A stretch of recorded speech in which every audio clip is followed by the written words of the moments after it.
pasado 24 de febrero se han cumplido 2 años de la invasión rusa a Ucrania. Una devastadora guerra fratricida entre dos pueblos que comparten siglos de historia en común, pero que las últimas décadas, sobre todo desde el giro ucraniano hacia la OTAN y la Unión Europea, las tensiones entre ambos han aumentado. No es nuestro objetivo hablar del porqué de la guerra, sino que nos sirve como disparador. No es la primera vez en la historia que el actual territorio ucraniano es invadido por una gran potencia militar, pero en el pasado el contexto era diferente. Una gran guerra, un país que ya no existe, y entre medio, un partido de fútbol que sentenció la muerte de los vencedores. Mi nombre es Nicolás Vallejos. Esto es Contextualizando, y hoy les vengo a contar la historia del Partido de la Muerte.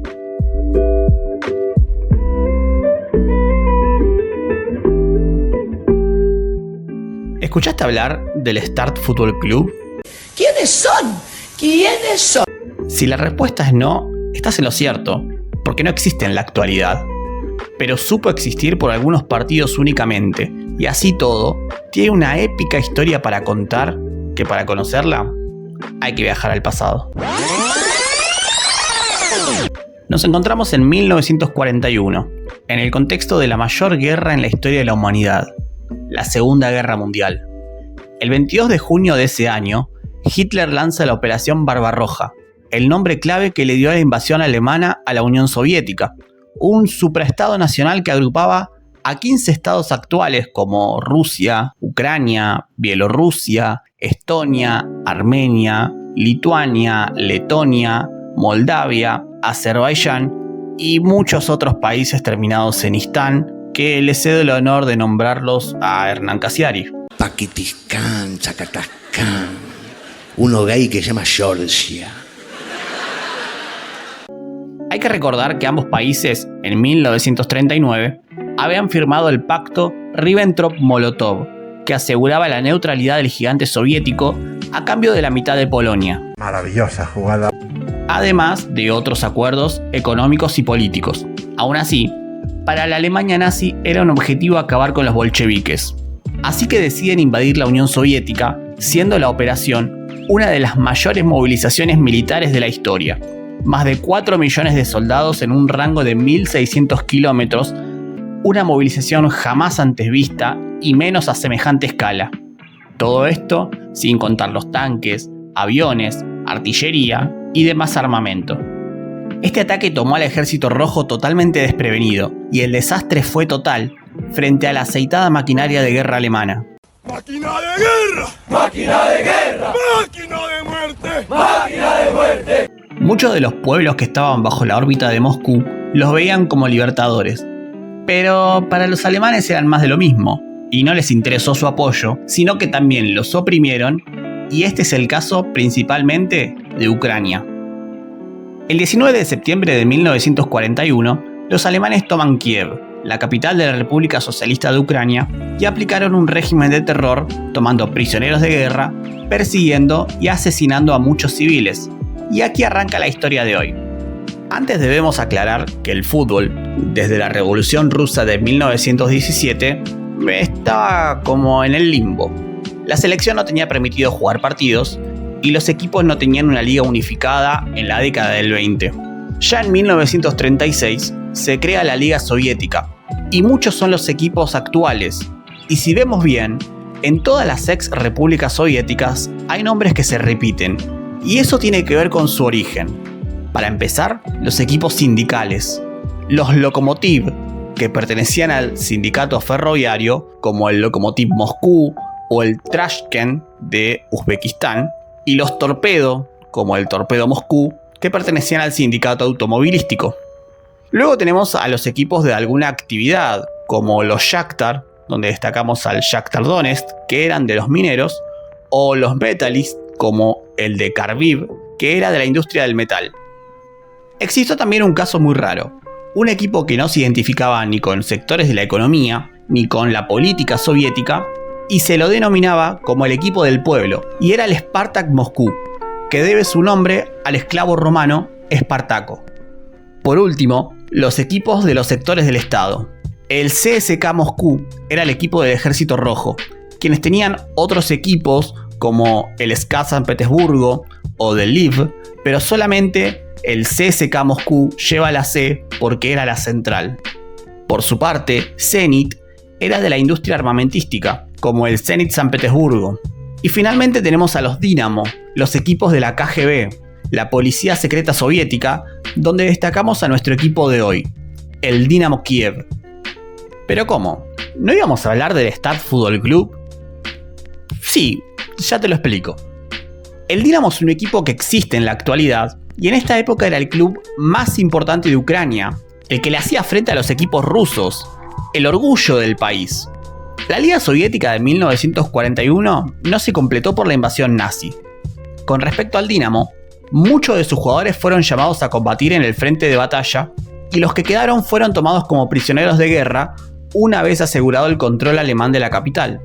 En este marco de terror que vivía el país, un día, un panadero llamado Joseph Kordik, a quien los alemanes no molestaban porque era de origen alemán, caminando por la calle vio a un hombre en muy malas condiciones, pero enseguida lo reconoció. Era su ídolo Nikolai Trusevich, arquero del Dinamo Kiev. Kordik era fanático del Dinamo y rápidamente, mediante engaños y arriesgando su vida, contrató a Trusevich para trabajar en la panadería, para que tenga un lugar donde vivir. Esto era ilegal por los nazis. Para Trusevich era una gran alegría volver a tener un plato de comida y un techo. Para Kordik era un sueño tener a su ídolo.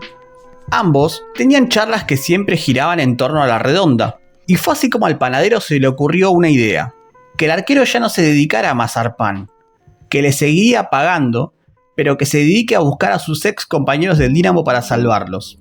Así el arquero recorrió lo que quedaba de la devastada ciudad día y noche. Entre heridos y mendigos fue descubriendo uno a uno a sus amigos del Dinamo.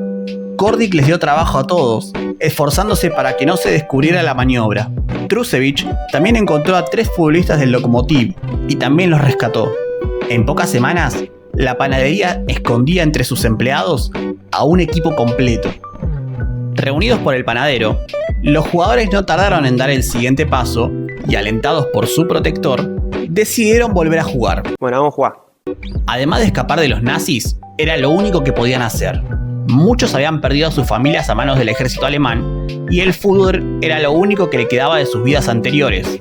Como el Dinamo estaba prohibido, le dieron a su equipo un nuevo nombre, naciendo así el Start Fútbol Club, que a través de contactos alemanes comenzó a desafiar a equipos de soldados enemigos y selecciones de la órbita del Tercer Reich. El 7 de junio de 1942 jugaron su primer partido. Pese a estar hambrientos y haber trabajado toda la noche, vencieron 7-2. Su siguiente rival fue el equipo de la guarnición húngara y le ganaron 6-2. Luego le metieron 11 goles a un equipo rumano. Y la cosa se puso seria cuando el 17 de julio enfrentaron a un equipo del ejército alemán y lo golearon 6-2. ¡Oh, los alemanes!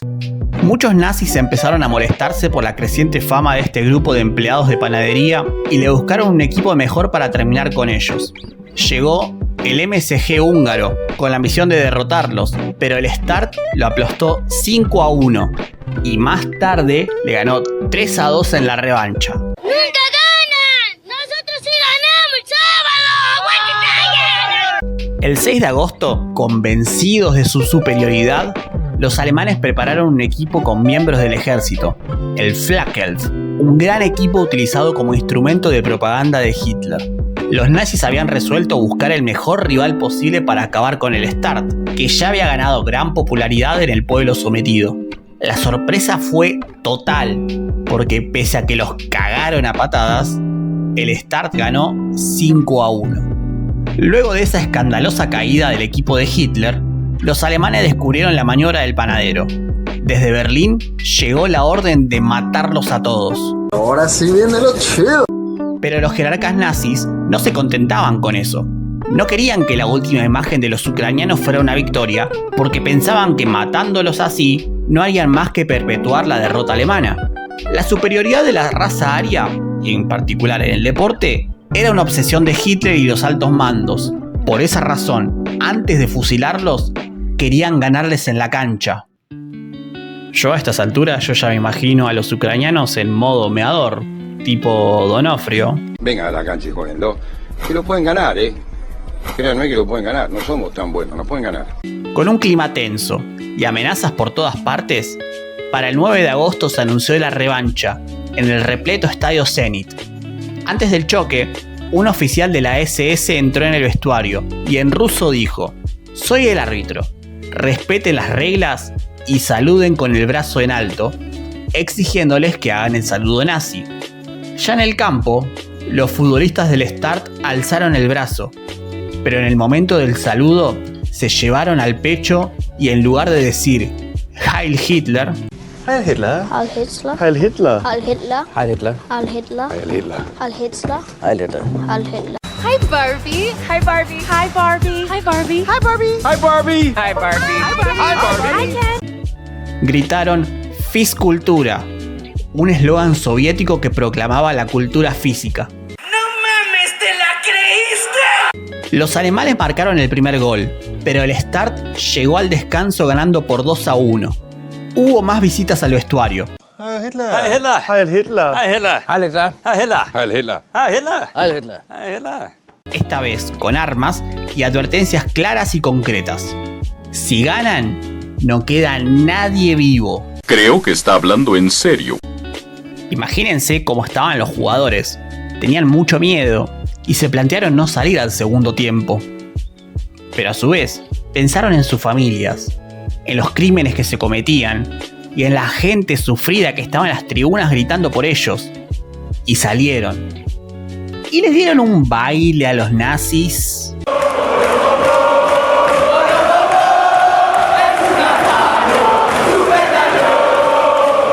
Hacia el final del partido, cuando ganaban 5-3, el delantero Klimenko quedó mano a mano con el arquero alemán. Lo gambeteó y al estar solo frente al arco, cuando todos esperaban el gol, se dio vuelta y pateó hacia la mitad de la cancha. Un gesto de desprecio, de burla, de superioridad total. La tenés adentro, raza aria, le dijo básicamente.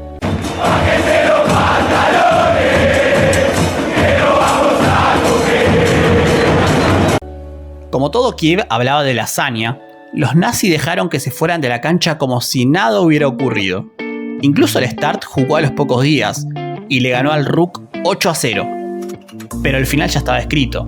Tras este último partido, la Gestapo visitó la panadería.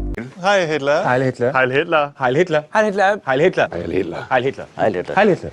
Basta, chicos. El primero en morir fue Kortik, y los demás fueron enviados a los campos de concentración de Sirets. Allí mataron brutalmente a todos, incluido al arquero Trusevich, quien murió con su camiseta puesta. Ese es un verdadero hombre. Solo Goncharenko y Viridovsky, que no estaban en la panadería, fueron los únicos que sobrevivieron escondidos hasta la liberación de Kiev de 1943. Como curiosidad de este hecho, se ha realizado una película en 1981 sobre este partido, en la cual han participado estrellas como Michael Caine y Sylvester Stallone, y jugadores como el gran Bobby Moore, nuestro Ozzy Ardiles y el mismísimo O'Reilly Pelé. Imagínate si a los nazis le molestaba perder con los ucranianos, ahora que perdían con un negro era una catástrofe. Con esto damos el cierre a esta segunda temporada de Relatos, con la historia del equipo que puso en jaque toda la propaganda nazi de la superioridad aria, que pese a las amenazas de los soldados alemanes, prefirieron tener un último acto de rebeldía, de resistencia y lucha ante el enemigo, aunque eso significara la muerte. Batman, mira el tamaño de esas bolas. Hasta aquí llegamos con el episodio de hoy. Espero que hayan disfrutado del capítulo, y si es así, estaría muy bueno que lo compartan con alguien que también disfrute este tipo de relatos relacionadas con el deporte, la historia y la geopolítica. Yo me despido por hoy. Hasta el próximo partido. Un abrazo de gol para todos.